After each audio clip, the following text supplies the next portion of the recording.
Me voilà pour la méditation avec Philosophie is Sexy.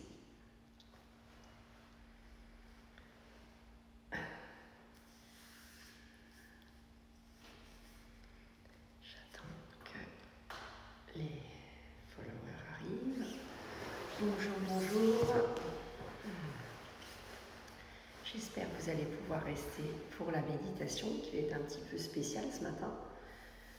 On va faire un podcast de Philosophie is Sexy sur la douceur.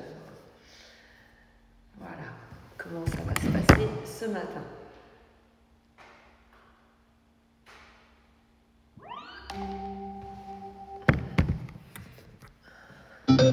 Donc ça va durer, ça dure 24 minutes exactement. Et donc, vous la connaissez certainement, elle est sur les réseaux sociaux et donc elle fait des podcasts aussi. Et je suis tombée par hasard sur ce podcast parce que ma fille m'avait envoyé autre chose par rapport à Jonathan Lehman et ce n'est même pas la même personne qui le fait, je ne sais pas pourquoi. Coucou Kali, je ne sais pas pourquoi mon téléphone est arrivé là-dessus. Et donc, il y a Philosophie Sexy, et on est à sa 2e saison. Et là, ça fait partie de la première saison. Donc vraiment, je ne sais pas. Bonjour Mireille. Bonjour tous les zinzins. Et donc, c'était du 25 avril 2020, ce podcast sur la douceur. Mais pour l'avoir écouté, je trouve qu'il est encore vraiment très approprié. Et donc, vous voyez les hasards de la vie, parce que en théorie, je ne devais pas du tout arriver là-dessus, quoi. C'était un autre podcast avec Jonathan Lehman et puis une autre personne. Et mon chien, c'est pas... Merci beaucoup, Kali. C'est pas la grande forme, encore, il ne mange pas beaucoup. Heureusement, il prend ses médicaments, donc il vomit plus, alors qu'il vomissait même l'eau qu'il prenait. Et on voit que c'est pas la grande forme, mais il vomit plus. Donc, j'espère que c'est déjà quelque chose. Voilà. Merci beaucoup, Kali. Donc, je vous propose de vous installer confortablement. Vous verrez, sa voix, elle est juste... sûrement, peut-être vous la suivez déjà sur les réseaux, sur Instagram, sur Facebook peut-être aussi. Mais elle a toujours des jolis posts. Et là, vous allez voir, bon, c'est sur la douceur, mais la douceur de sa voix, elle est juste incroyable. Elle est juste incroyable. Et sans doute, en ce moment, avons-nous besoin de douceur. Bon, il y a peu de monde ce matin, c'est peut-être parce que... Bonjour Christy. J'espère que les gens vont venir nous rejoindre. On lui envoie de belles ondes via cette méditation. Merci beaucoup, Kali. Merci beaucoup. C'est vraiment gentil, ouais, parce que... il y a 2 soirs, c'était dur. Voilà. Les gens qui ont des animaux peut-être connaissent le chagrin qu'on peut avoir. Voilà. Je vous lance le podcast, c'est parti. Vous êtes prêts? Vous êtes bien installés? Moi, je vais même embarquer mon coussin de méditation, comme j'en avais besoin hier aussi ici. Voilà, j'espère que vous êtes bien installés. Et Mireille dit, c'est sûr qu'elle... Merci Mireille. Allez, c'est parti? C'est parti.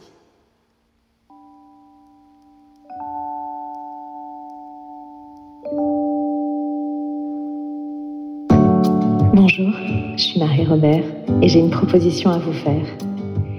Et si la philosophie devenait sexy? Et si elle cessait d'être abstraite pour venir éclairer nos jours comme nos nuits? Et si elle quittait l'espace confiné des bibliothèques et qu'elle venait se faufiler dans notre quotidien? Fini les dissertations et les mauvais souvenirs de terminale. Ici, on change de ton. La philosophie n'est pas une méthode à suivre, elle est un pas de côté.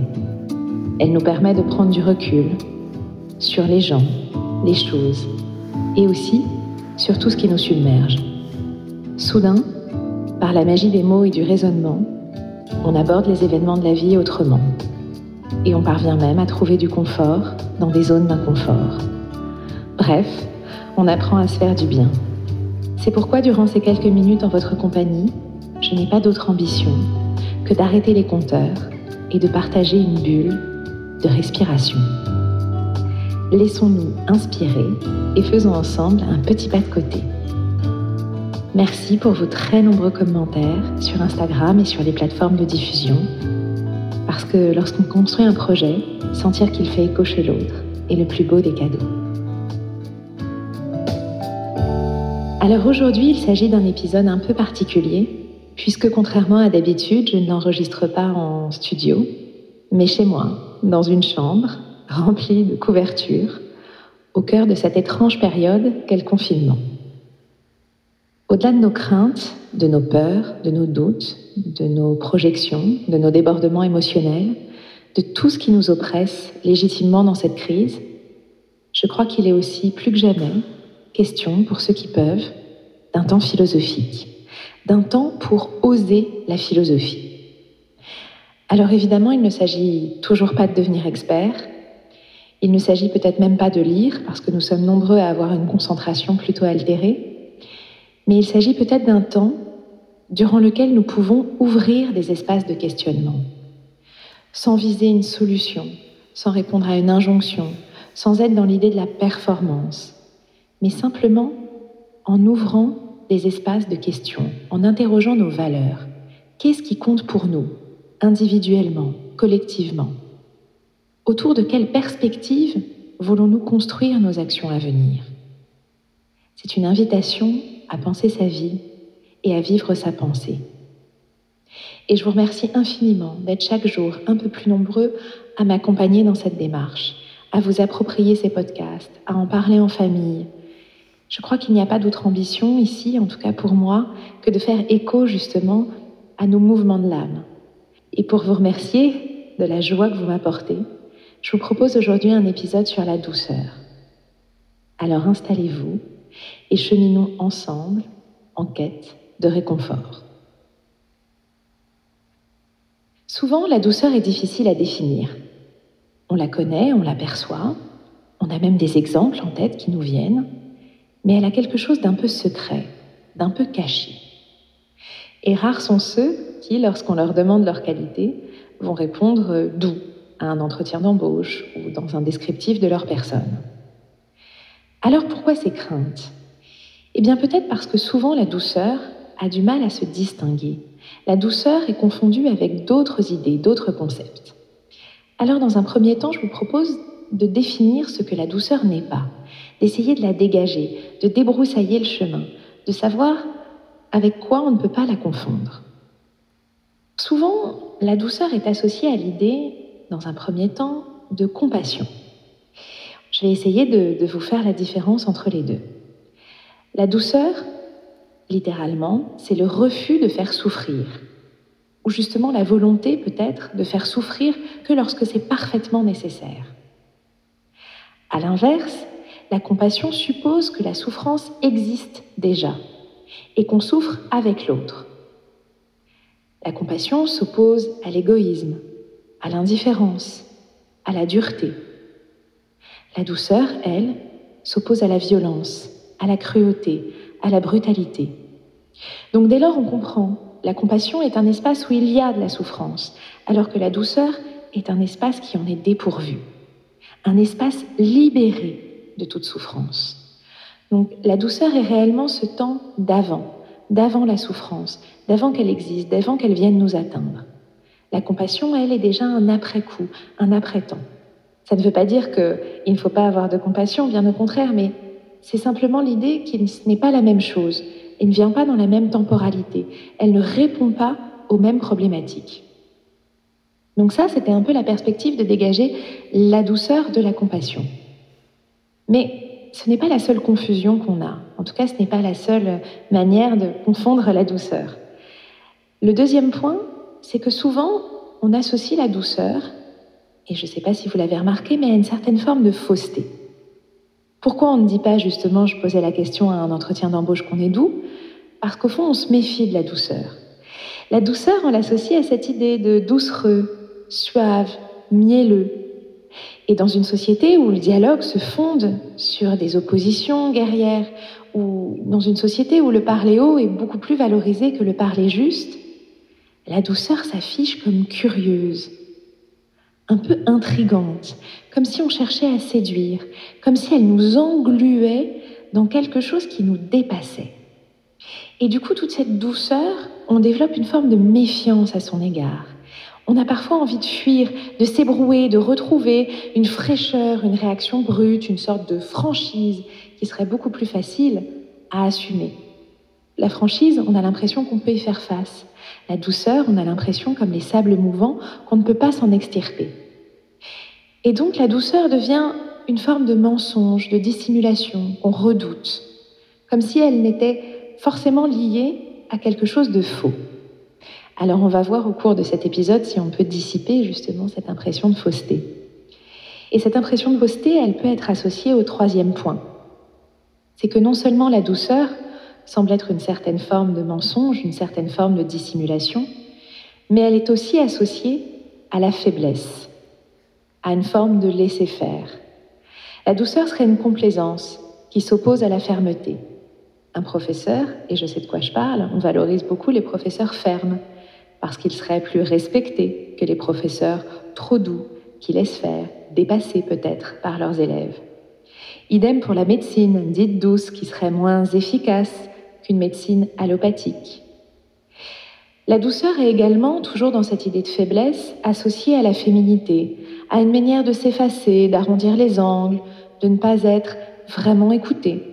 Ce serait donc le contraire de l'autorité. Cette autorité, au même titre que l'opposition ou le parler haut que je citais à l'instant, qui serait une valeur dans notre société. Donc, la douceur répondrait à une protection maternelle, quelque chose que l'on déguste. C'est pour ça qu'on appelle aussi les choses sucrées une douceur. Et donc, la douceur serait un peu en dehors du monde, parce qu'il n'y aurait ni souffrance, ni franchise, ni autorité, ni capacité à prendre des décisions. Et donc, quand on étudie pourquoi la douceur, finalement, est presque redoutée, ou en tout cas, elle est mise à l'écart parce qu'elle propose un monde à l'écart. Un monde qui ne serait pas tout à fait réel et qui ne correspondrait pas à ce que nous attendons d'une société.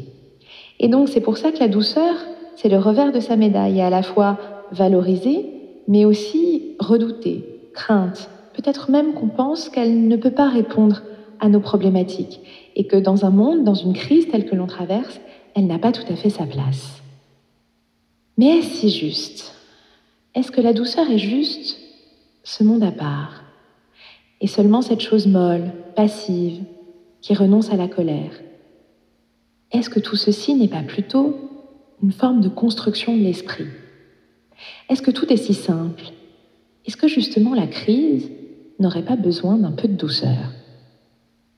J'avais envie aujourd'hui, après cette rapide présentation, d'interroger les choses autrement et de me tourner vers des philosophes qui ont peut-être donné un autre regard sur la douceur. Pour le tout premier philosophe dont je vous propose rapidement l'éclairage, il s'agit d'Aristote. Pour Aristote, le doux ne s'oppose pas à la colère. Donc tout ce qu'on vient de dire, ce n'est pas tout à fait ça. Il propose une nuance un peu différente.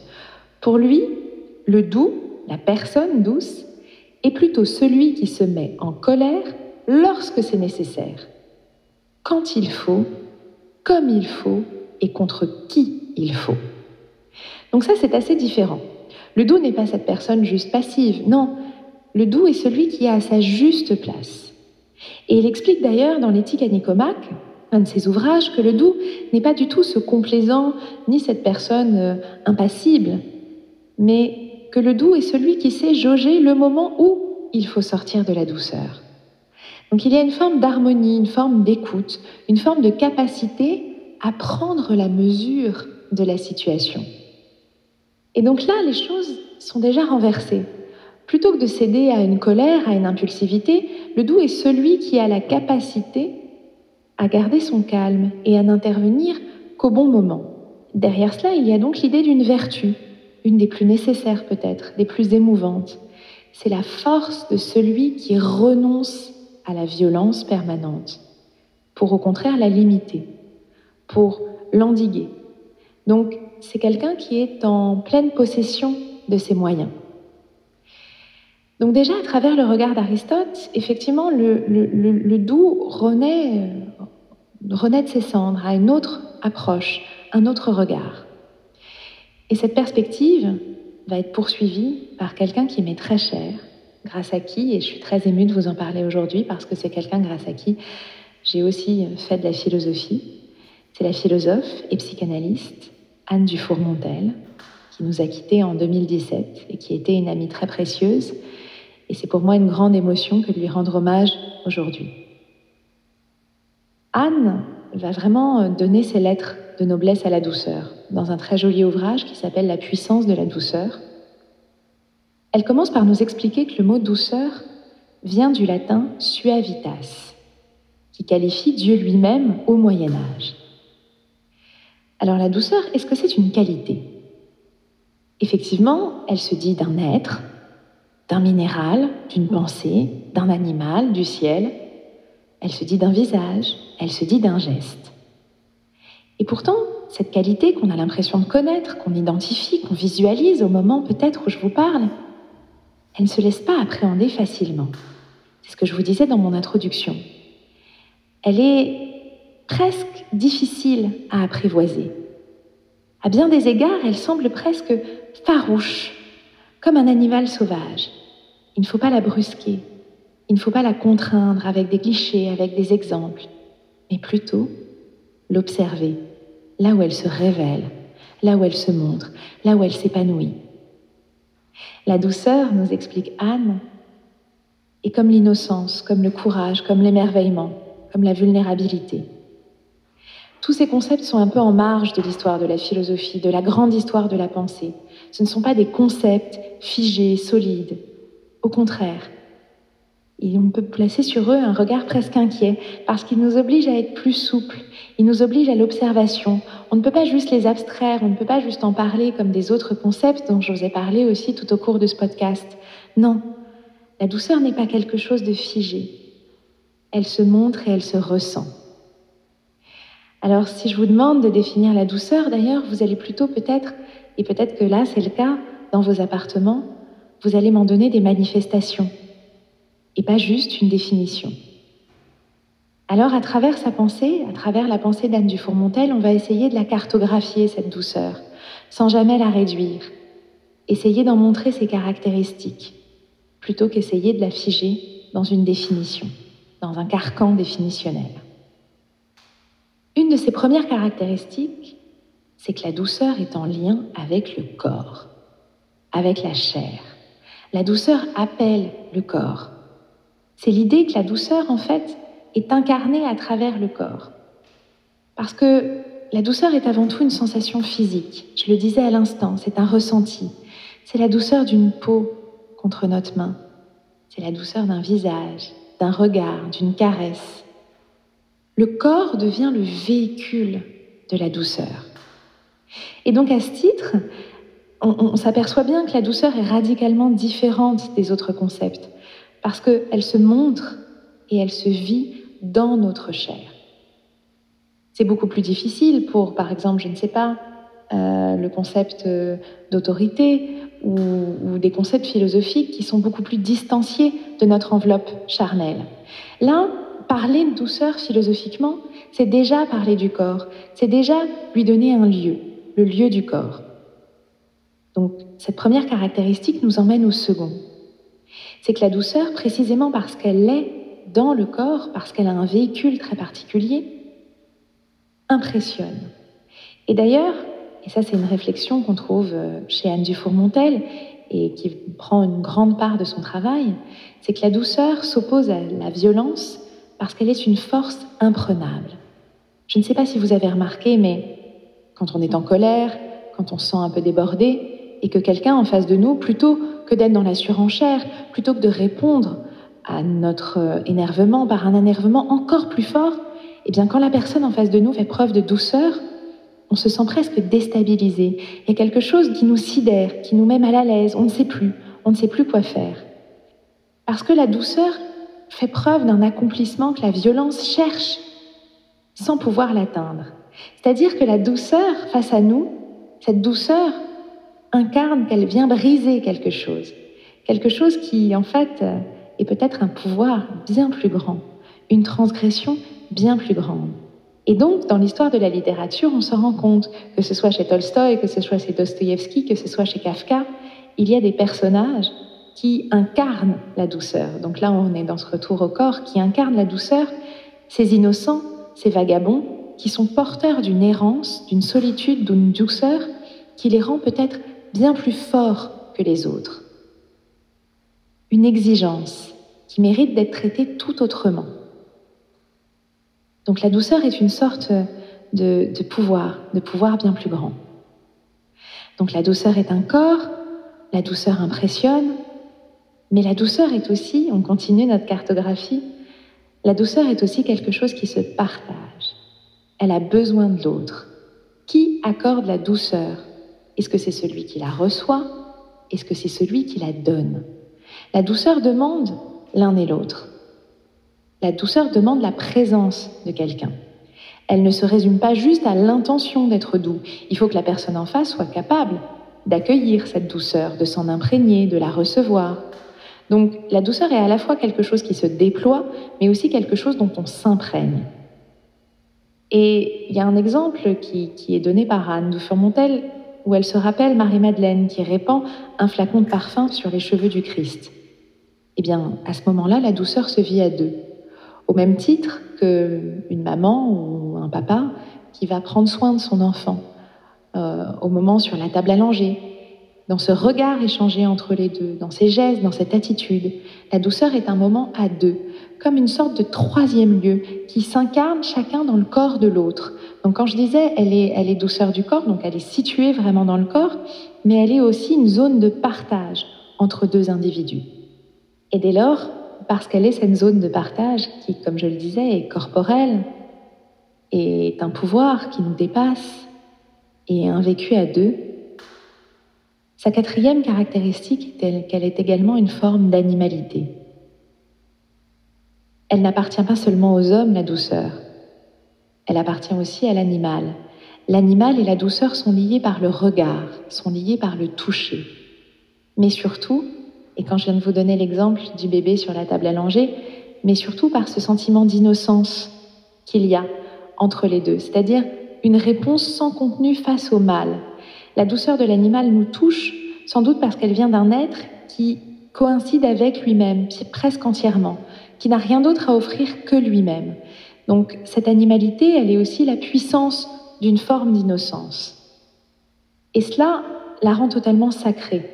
Comme la caresse, il y a quelque chose de sacré parce qu'elle va au-delà du règne du vivant. Elle va au-delà de l'individu, au-delà de l'animal. Elle est une proposition adressée à un invisible. Et c'est peut-être de ce point de vue-là, si l'on poursuit notre cartographie, que la douceur est une manière d'appréhender le monde.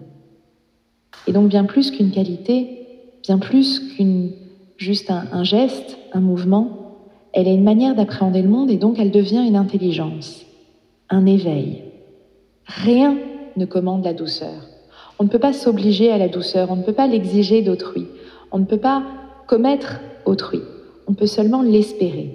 Et donc vous voyez, de la douceur qui était dans le corps, qui était véhiculée par le corps, la douceur qui est une manière de regarder l'autre, d'appréhender l'autre, la douceur qui nous relie aussi à notre animalité. La douceur, peu à peu, plus on chemine, plus on essaye de la détailler, de la caractériser, de la définir, plus elle nous emmène quelque part, qui devient, et ce quelque part, ça devient aussi un territoire philosophique, une intelligence, un rapport au monde, que la sensibilité va agrandir, un sens, un privilège. Elle fait place, cette douceur, non pas à un concept, non pas à un usage, mais vraiment à une manière de se présenter face à l'existence. Et dans une société où on est si souvent dans le cynisme, si souvent dans une visée de performance, d'efficacité, d'opposition, elle crée un lieu, et on le disait au début, un lieu à part. Mais non pas à part parce qu'il n'a pas sa place dans notre société. Ce n'est pas ça, c'est pas une opposition, c'est pas un lieu qui ne serait presque naïf ou presque irréel. Non, c'est un lieu différent parce qu'il est une autre proposition, une autre manière de regarder les choses, de donner une place au corps, de donner une place à un temps différent, de donner une place à notre sensibilité.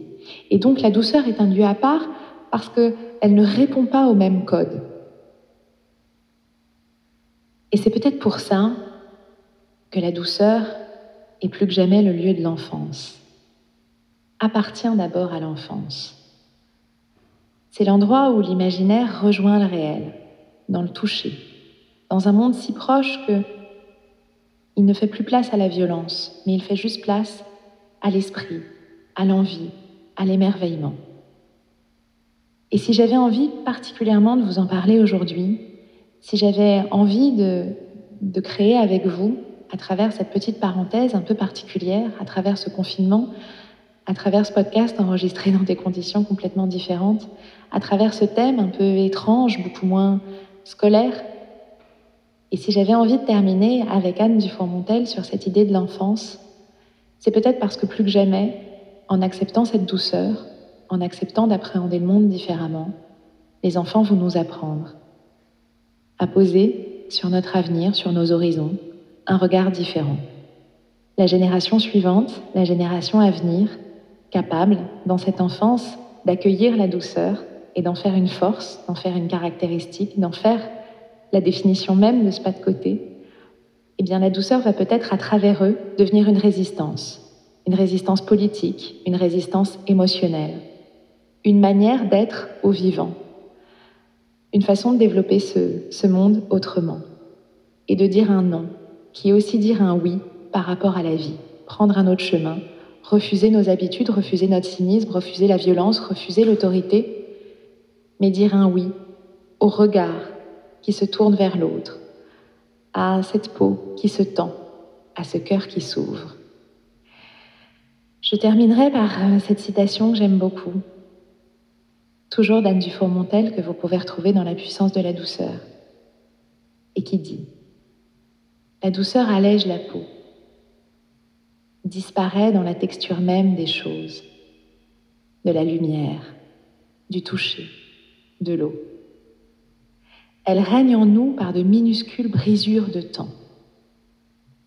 Elle donne de l'espace, enlève leur poids aux ombres. »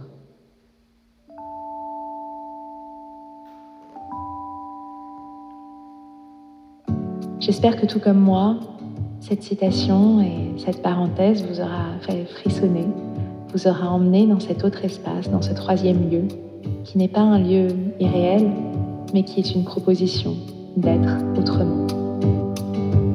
Merci infiniment de m'avoir écouté, merci de me suivre, merci de partager ces instants avec moi. En attendant, n'oubliez pas de prendre soin de vous, d'oser la penser, de vous faire confiance et de vous rappeler qu'il n'y a rien de plus sexy que la philosophie. Je vous retrouve dans 15 jours pour parler du corps et en attendant, je vous embrasse très fort.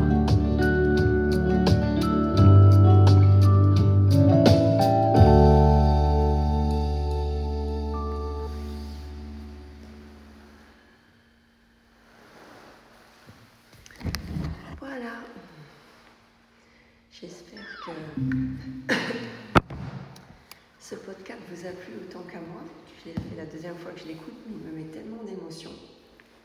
Alors je me suis dit, en coupant, je ne sais pas si je vais arriver à leur parler en fait.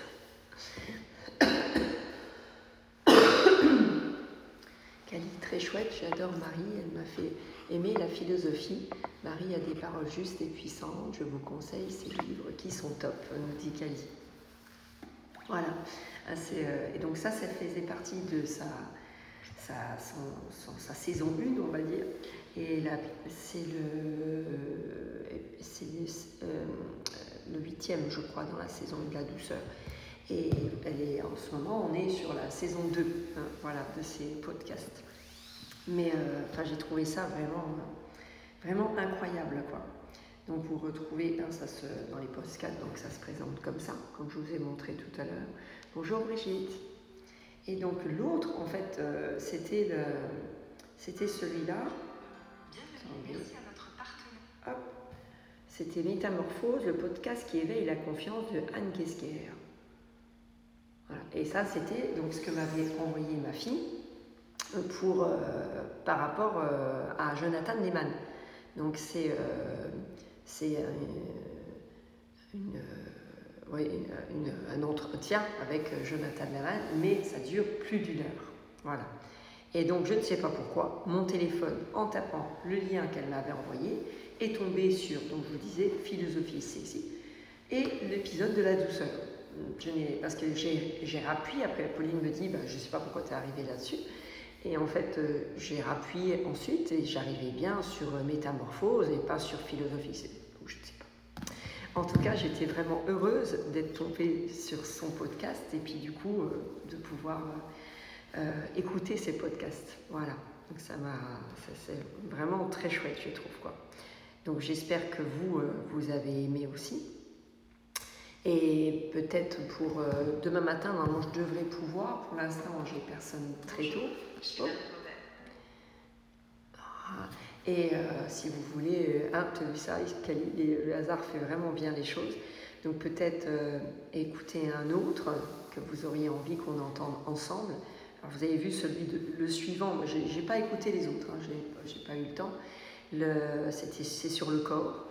Peut-être que ça peut nous concerner par rapport au sport. Voilà, je sais pas. Sinon, Mireille, la philosophie nous fait sortir un peu de la vie de tous les jours. Oui, c'est tellement tout doux et profond. Merci, et c'était un beau cadeau ce matin. Merci Mireille. Ah oui, moi, c'est la 2e fois que je l'entends et je crois que je vais le réécouter encore parce que je trouve Marie Robet, le dit Flo, elle l'aime beaucoup. Elle a une voix incroyable. Et sa façon d'expliquer les choses, autant je crois qu'on pouvait ne pas aimer la philosophie, je crois qu'on a envie, ces podcasts sur Spotify, voilà, c'est sur ces podcasts là sur l'iPhone, on a envie de faire de la philosophie avec elle. Ce que je disais autour de moi, quand je leur ai dit que on aurait... Avec un professeur comme elle, je pense que même si elle amène les choses par la douceur, on l'aurait respectée et on aurait eu envie de faire de la philosophie avec elle. Voilà, parce que je pense, d'après ce qu'elle dit, qu'elle doit être un petit peu professeure de philosophie, je ne sais pas. Brigitte nous dit, alors c'est comment c'est podcast. Ah oui, Marie Robert, oui, exactement, Marie Robert. Et on aurait aimé un prof comme ça, carrément. Brigitte nous dit une belle approche. Flo, merci d'avoir partagé mon visage. J'adore la philo, mais on a envie même si on n'aime pas. La puissance de la douceur, c'est vrai quand on l'écoute. Hein, t'as vu Mireille, c'est juste incroyable. Et c'est vrai qu'au départ, ça pourrait vraiment paraître quelque chose où les gens sont doux, qui vont être fragiles. Et puis en fait, on peut s'apercevoir de la puissance qu'elle peut prendre. Enfin, j'ai vraiment... adoré. Voilà pour cette expérience, donc n'hésitez pas. Flo dit oui à Cali est professeure à l'université et elle aussi des écoles. Ah, Montessori, ah bah oui, évidemment. Ça va vraiment bien avec Montessori, ça n'est pas étonnant. Elle a vraiment les bons mots justes et posés, c'est un plaisir de l'écouter, carrément. Bonjour Justine. On se laisse embarquer, on n'a pas... Ça passe très vite. Elle enseigne pour les super écoles, les nouveaux concepts. Ces livres sont très bien faits, nous dit Émilie. Voilà, qui a aussi ces livres. Donc je vous invite. Oui, c'est ce que Cali a dit avec Montessori. Et c'est Mathieu Ricard, je crois, qui disait que dans ce monde, si nous enseignons la méditation aux jeunes enfants, à tous les jeunes enfants du monde, que la violence serait éradiquée, je crois, en 1 génération, 2 générations, quoi, maximum. Voilà. Mais pour moi, je trouve que c'est une forme de méditation, de l'écouter. Je ne sais pas si vous partagez cela. Mais, donc, vous voyez, essayez de diffuser. Flo dit exactement, je la suis sur Insta, elle fait parfois des lives. Oui, moi, je lis souvent ses posts. Mais j'ignorais qu'elle faisait aussi des lives. Et coucou Sarah.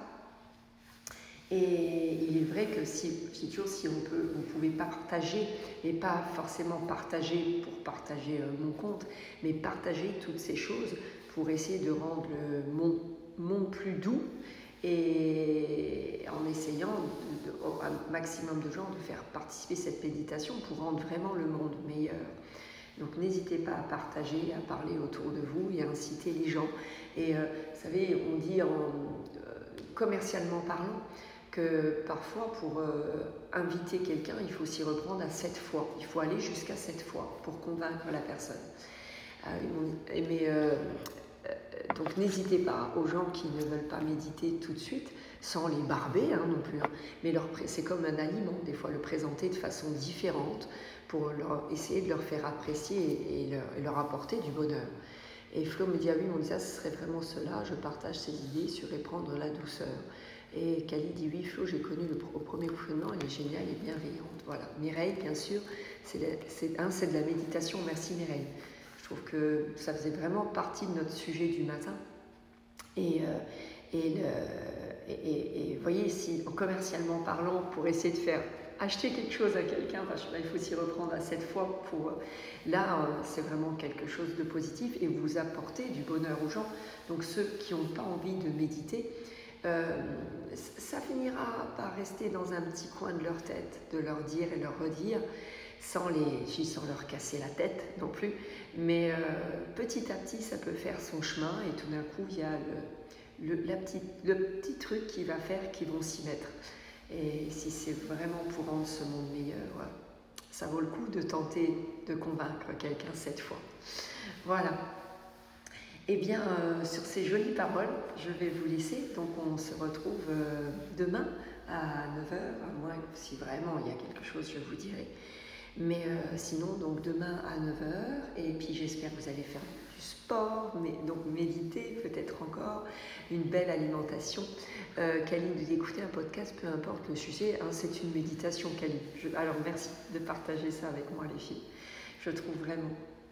Et puis sinon, peut-être Justine, je médite tous les jours, ça aide beaucoup à un déclic. Merci ma Justine, oui, ça fait pas si longtemps ma Justine, tu as fini par t'y mettre. C'est génial.